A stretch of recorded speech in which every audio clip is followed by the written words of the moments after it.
Last night, we told you about comments during the CBS debate by former Speaker of the House Newt Gingrich. Gingrich stated that as president, he would sign a death warrant for U.S. citizens who were suspected terrorists. But his answer included legal reasoning for why terror suspects, even U.S. citizens, are not protected by the Constitution. Ben's looking at the second part of this issue in tonight's reality check. Well, during that Republican debate, Gingrich explained that many Americans are confused over this issue and that rule of law protects the decision by the president to assassinate certain citizens without due process. When the moderator, Scott Pelley, pressed him on the issue, here's what Gingrich said. Well, that's extrajudicial. It's not the rule of law. It is the rule of law. That is explicitly false. It is the rule of law. No. If you engage in war against the United States, you are an enemy combatant. You have none of the civil liberties in the United States. You cannot go to court.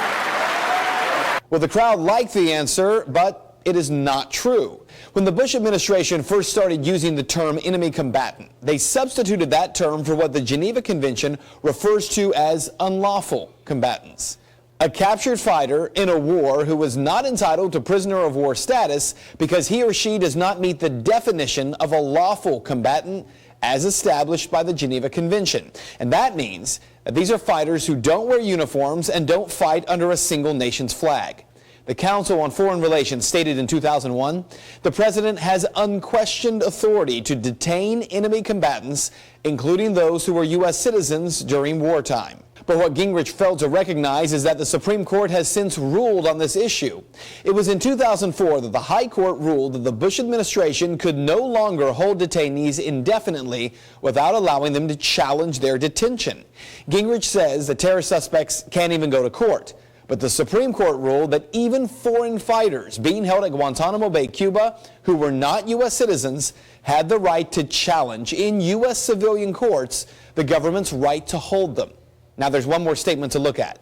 There's a huge gap here that frankly, far too many people get confused over. Civil defense, criminal defense, is a function of being within the American law.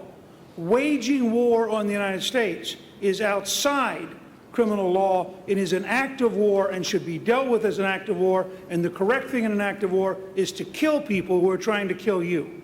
But that is not entirely true either.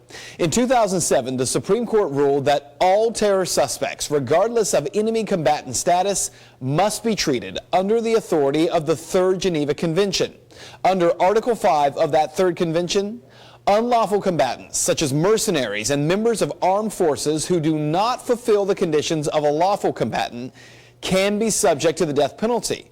But no punishment is to be imposed without all the regular judicial guarantees and a fair trial before a properly constituted court. So here's what you need to know.